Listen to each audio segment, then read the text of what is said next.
Ya, terima kasih. Kembali lagi bersama saya, Vincent Sudino Bagaskara.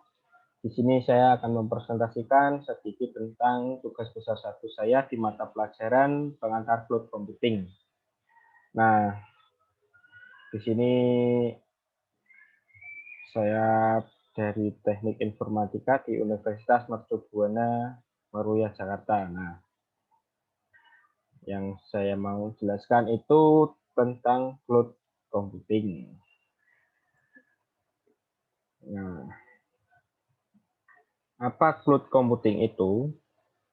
Seperti yang telah kita tahu, cloud computing sendiri merupakan gabungan dari pemanfaatkan teknologi komputer yang pengembangannya berbasis internet yang memiliki fungsi agar dapat menjalankan program melalui komputer dimanapun itu yang telah terkoneksi satu sama lain pada waktu yang bersamaan. Nah, jadi cloud computing itu ketika kita dapat mengakses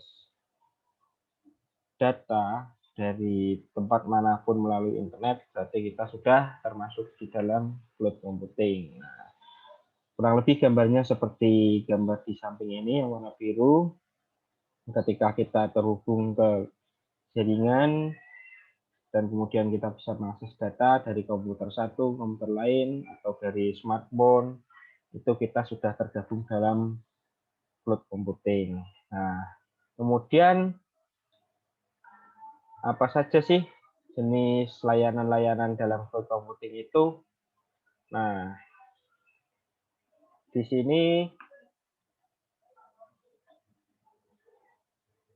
ada 3 layanan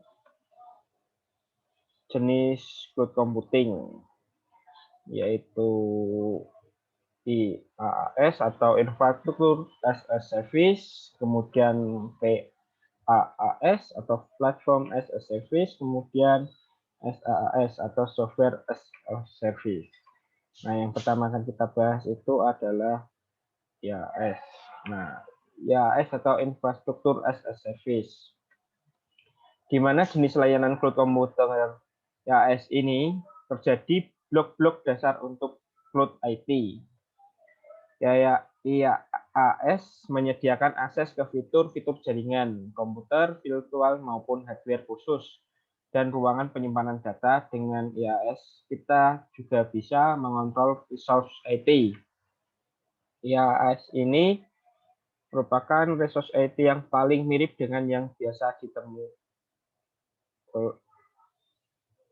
ditemui oleh para developer dan orang lain di departemen IT. Nah, kurang lebih seperti ini, ya IaaS itu meliputi yang biru ini, teman-teman.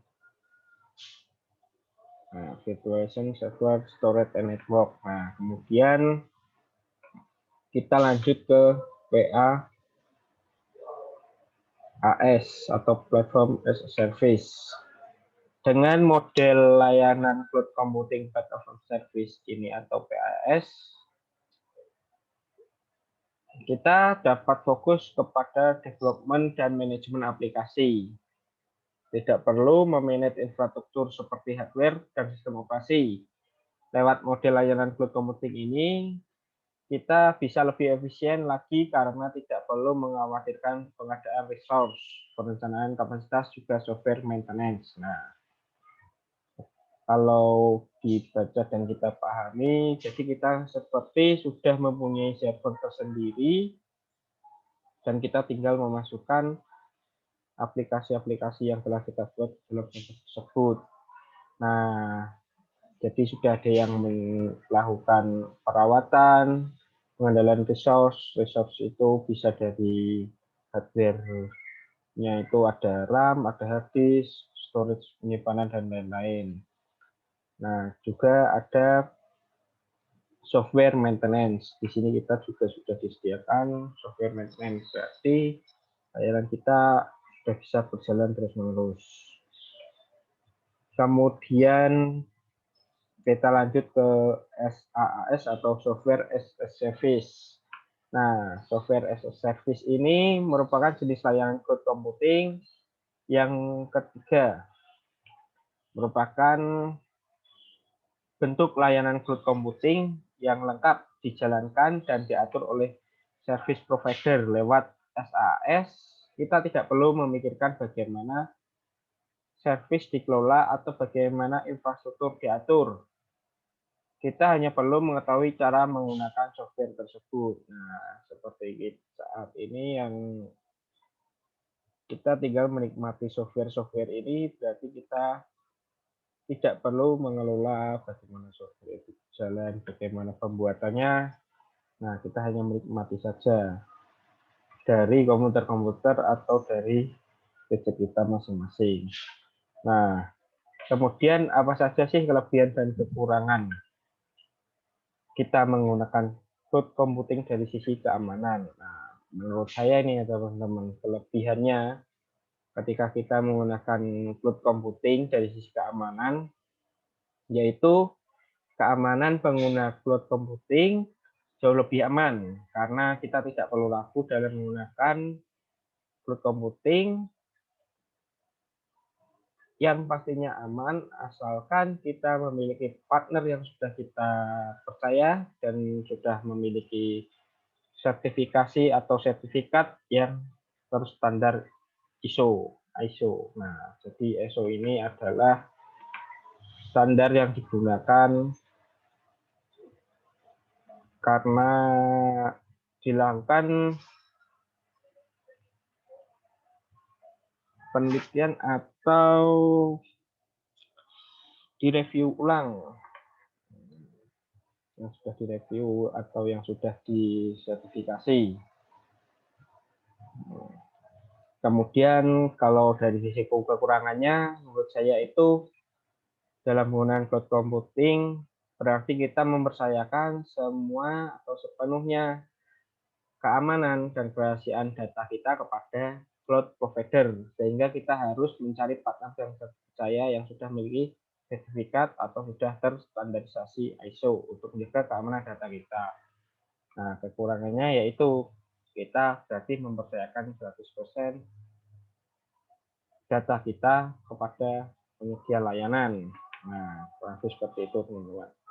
Nah, kemudian di sini kita akan belajar langkah-langkah registrasi dari klub Alibaba. Nah, mungkin kurang perfect karena kita mendaftarnya pakai yang free account. Karena yang berbayar juga ada, teman-teman. Nah, yang pertama kita lakukan, langkah pertama yang kita lakukan yaitu kita buka dulu website atau situs dari klub Alibaba yang sudah ada di internet. Yang pertama kita wajib connect ke internet terlebih dahulu, kemudian kita masuk ke Alibaba Cloud Indonesia atau Alibaba Cloud yang sudah disediakan untuk di Indonesia. Nah,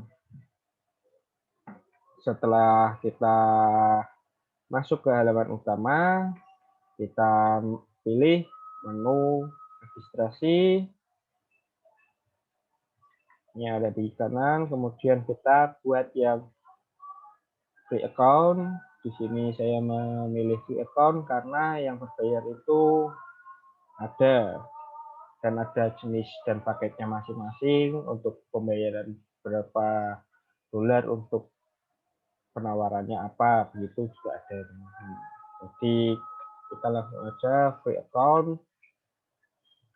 Nah, di dalam grid ini yang pertama kita buat yaitu kita memilih negara asal, kemudian email yang akan kita gunakan dalam mendaftar Alibaba Cloud, kemudian password, tentunya password yang unik ya teman-teman, agar data yang kita simpan di cloud ini sepenuhnya aman dan tidak dapat dibobol. Nah, kemudian kita confirm, maka nanti email kita akan diberi atau dikirim oleh server Alibaba untuk memasukkan kode verifikasi. Nah, kode verifikasi yang telah kita dapat di email Kemudian kita masukkan dan kemudian kita verifikasi di tabel ini ya teman-teman. Bisa dari email atau dari telepon. Nah, saya pilih by email, kemudian kode sudah saya dapat, saya verifikasi dan ada pilihan lagi. Nah, di sini ada pilihan ya teman-teman. Di sini ada enterprise account dan individu account. Nah, di sini kalau individu itu perorangan, kalau enterprise itu biasanya akunnya akun bisnis atau dari biasanya kantor atau apa gitu. Nah, di sini ada free trial dengan kita membayar cukup murah ini teman, hanya 1.700 US dollar. Nah, itu ada paketnya, yaitu kalau kita individu account, kita dapat menikmati 12 bulan free trial dengan service 1 core dan 1 GB memori untuk akses ke 50 produk yang bebas. Nah, bedanya dengan Enterprise, di Enterprise ini juga sama, free trial dengan 12 bulan, tetapi service yang ditawarkan di sini yaitu 2 core dengan 2 GB memori. Nah, kemudian kita lanjut, kita masuk ke individual account karena kita mau membuat akun pribadi. Nah, di dalam akun pribadi itu kita memasukkan nama, first name, dan kita masukkan last name. Kemudian address line ini kita masukkan salah satu aja. Saya pilih address line pertama karena alamat utama boleh dimasukkan di sini, atau kita ini address line 2 itu apabila kita mempunyai alamat lain yang dapat dimasukkan atau dicatat, silahkan ditambahkan. Kemudian ini kita seperti biasa registrasi.